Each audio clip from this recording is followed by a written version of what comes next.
nuvem com um arco-íris por cima de sua cabeça, o rosto era como o sol e as pernas como colunas de fogo. E tinha na mão um livrinho aberto. Pôs o pé direito sobre o mar e o esquerdo sobre a terra, e bradou em grande voz, como ruge um leão.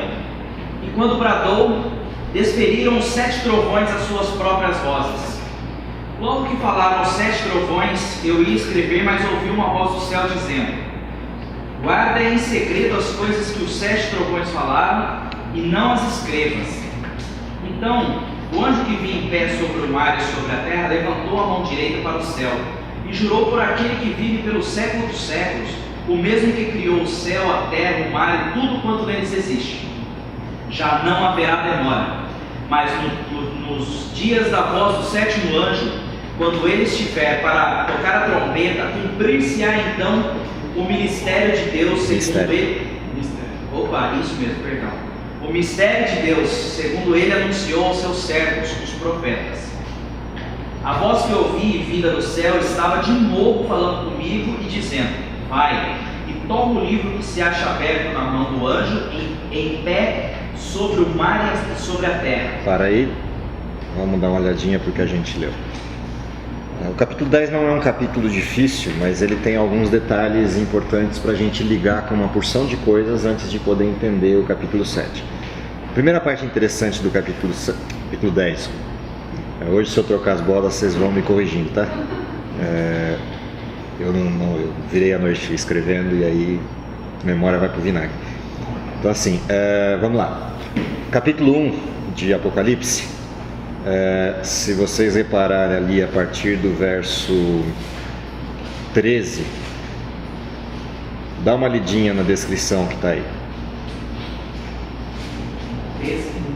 Isso, capítulo 1 a partir do verso 13.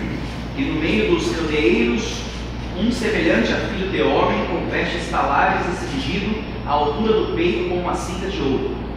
A sua cabeça e cabelos eram brancos como alva lã, como neve, os olhos como chama de fogo, os pés semelhante ao bronze polido, como que refinado numa fornalha, a voz como voz de muitas águas. Tinha na mão direita 7 estrelas, e da boca saía uma afiada espada de 2 gumes. O seu rosto brilhava como o sol na sua força. Se você olhar essas descrições, e a desse anjo do capítulo 10 e todas as outras descrições desse mesmo anjo em outros lugares, vocês vão reparar que há uma figura de um anjo no livro de Apocalipse, em paralelo com outros anjos que falam no livro de Apocalipse, mas há uma figura de um anjo em especial que vai recortando o livro o tempo inteiro e vai sendo revelado com facetas diferentes. Aquilo que você leu no capítulo 10, se você olhar a referência do que você acabou de ler lá no capítulo 10, você vai reparar que esse anjo está de que jeito? Ele tem um arco-íris sobre a cabeça, vem nas nuvens do céu. É a mesma descrição que você encontra do Filho do Homem nas várias representações do livro de Apocalipse, ou em outras. Por exemplo, vai lá no capítulo 12 de Daniel.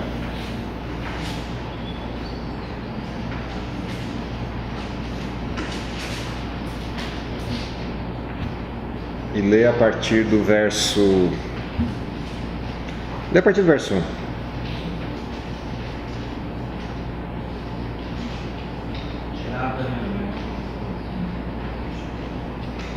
Esconder.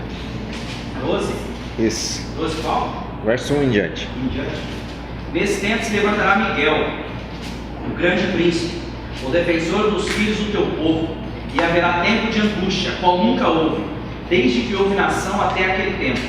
Mas naquele tempo será salvo o teu povo, todo aquele que for achado escrito no livro.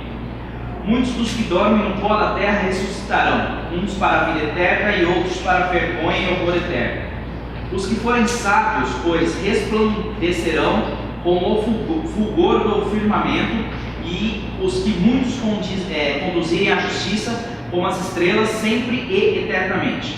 Tu, porém, Daniel, encerra as palavras e sela o livro até ao tempo do fim. Muitos o esquadrinharão e o saber se multiplicará. Então eu, Daniel, olhei e eis que estavam em pé outros 2, um de um lado do rio, outro do outro lado. Um deles disse ao homem vestido de linho que estava sobre as águas do rio: quando se cumprirão estas maravilhas? Ouviu o homem vestido de linho que estava sobre as águas do rio quando levantou a mão direita e a esquerda ao céu e jurou por aquele que vive eternamente que isso seria depois de um tempo, 2 tempos e metade de um tempo.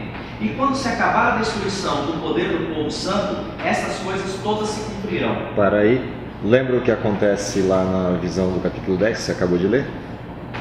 O mesmo sujeito, vestido de linho, está sobre as águas, estende as mãos ao céu, jura por aquele que vive eternamente e diz: agora já não haverá mais demora. Aqui você está vendo o início daquela história que a gente está lendo no capítulo 10. Que livro é aquele que está na mão do livro aberto na mão dele e que ele pede a João que pegue o livro? O mesmo livro que aqui atrás, esse mesmo sujeito tinha mandado fechar. Até quando? Até que se passasse um tempo, 2 tempos e metade de um tempo e chegasse o tempo do fim. Quando chegasse o tempo do fim, esse livro seria aberto, as pessoas esquadrinhariam, ou seja, pesquisariam o livro e o saber se multiplicaria. Portanto, desde o capítulo 12 de Daniel até o capítulo 10 de Apocalipse, a cena que a gente está vendo é o intervalo desse período de aguardar a abertura do livro. Porém, quando João escreve o capítulo 10 de Apocalipse, isso ainda está para frente de João, bem para frente de João. O começo dessa profecia de um tempo, tempos e metade de um tempo, está para frente de João. Portanto, quando os trovões começam a falar, ou o barulho dos trovões vem e ele escuta as vozes do que o trovão disse, o trovão está descrevendo a cena. O que o anjo diz para João fazer? Não escreve o que você ouviu dos trovões, por quê? Isso não é para ser revelado. Por quê? A profecia que dizia respeito àquilo estava fechada nos dias de João. Lembra que o capítulo 12, ele descreve que esse tempo, tempos e metade de um tempo, está ligado com o capítulo 7 e 25 de Daniel. Dá uma olhadinha lá o capítulo 7 e 25, o que diz lá?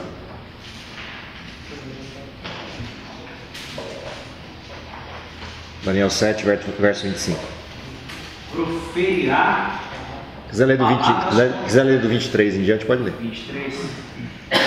Então ele disse: o quarto animal será um quarto reino na terra, o qual será diferente de todos os reinos, e devorará toda a terra, e a pisará aos pés e a fará em pedaços. Todo mundo conhece a visão de Daniel, capítulo 7. Lembra? Tem 4 animais: um leão, um urso, um leopardo e um animal terrível e espantoso, que é o quarto animal. Cada animal desse é descrito por Daniel como simbolizando um dos reinos da terra a partir de Babilônia, o leão, depois a Medo-Pérsia, o urso com um lado mais alto do que o outro, a aliança dos medos e dos persas.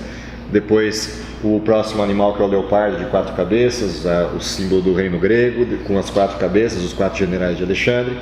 Depois vem o quarto animal, que é o Império Romano. Quando João escreve o capítulo 10 de Apocalipse, ele está em que império? Romano. Portanto, ele está em que verso? No verso 23. 23. Ok? Ele está vivendo o período do verso 23. Os 2 próximos versos dizem respeito ao quê? Continua lendo aí. Os 10 chifres correspondem a 10 reis que se levantarão daquele mesmo reino, e depois dele se levantará outro, o qual será diferente dos primeiros. Para aí um pouquinho. Então, o que ia acontecer depois da decadência do Império Romano? O Império Romano, quando destruído, 10 reinos surgem a partir dele. Os 10 povos que ocupam a Europa antiga: os visigodos, vândalos, ostrogodos e vai por aí afora. Suevos, alamanos e assim por diante, francos. Essa estrutura toda que forma o que a gente chama de Europa antiga, formam esses 10 reinos. Porém, o texto ainda descreve que depois desses 10 reinos, e entre eles surgiria um outro reino, e esse reino abateria 3 dos anteriores. Quando é que isso acontece? Então vamos pôr na linha do tempo. Império Romano cai em 476 d.C. Ascende os 10 reinos que formam os povos bárbaros da Europa antiga. Quando caem 3 daqueles reinos, um novo reino surge e ocupa o seu lugar. Quando é que esses 3 reinos caem? Então, vândalos, ostrogodos e érulos caem em sequência. O último dos reinos a cair desses 3 são os ostrogodos. Quando esses reinos caem, o que vai acontecer? Um novo reino surge em seu lugar, e esse reino é diferente dos outros reinos. Tem olhos, tem boca, fala grandiosamente, tem palavras de blasfêmia, deitaria a verdade por terra, faria isso e prosperaria, governaria durante um tempo, 2 tempos e metade de um tempo, que é o que está no verso 25, leia aí. Proferirá palavras contra o Altíssimo magoará os santos do Altíssimo e cuidará em mudar os tempos e a lei. E os santos lhe serão entregues nas mãos por um tempo, 2 tempos e metade de um tempo. Continua? Não, para aí. Voltando então. Esse reino que surgiria tem características diferentes de todos os outros reinos. As características dele são características religiosas. Porque eu sei que são características religiosas. Ele tem um modelo de apresentação que é uma referência de blasfêmia contra Deus, de palavras contra o Altíssimo, deitar a verdade por terra, cuidaria em mudar os tempos, os calendários, as festas religiosas e a lei de Deus. Então todas as características que são apresentadas desse reino e o tempo em que ele surge, ou seja, depois da queda dos 3, perfazem as características específicas da ascensão do cristianismo medieval. Quando do decreto de Justiniano lá em 533 e a ascensão do poder religioso cristão em 538 se dá como modelo definitivo na Europa, o que a gente passa a ter na Europa? Um poder articulador. E todos os reis da terra passam a ser coroados pelo rei novo que surgiu, que é ao mesmo tempo religioso, porque é o cristianismo oficializado, e do outro lado estatal, porque é um cristianismo com chefia ou poder de Estado também.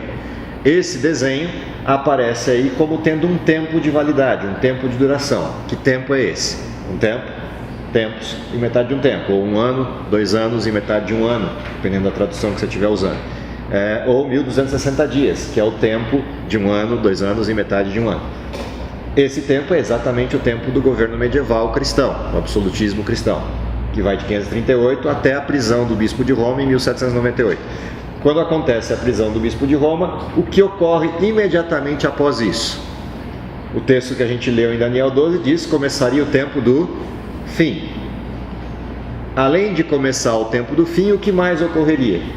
O livro de Daniel seria aberto outra vez, e dessa vez compreendido. Então quando a gente olha João descrevendo no capítulo 10, agora passa a fazer sentido o que João está dizendo lá. Então vamos voltar para o capítulo 10 de Apocalipse, para a gente ver esses símbolos todos de novo, e vocês vão ver que as histórias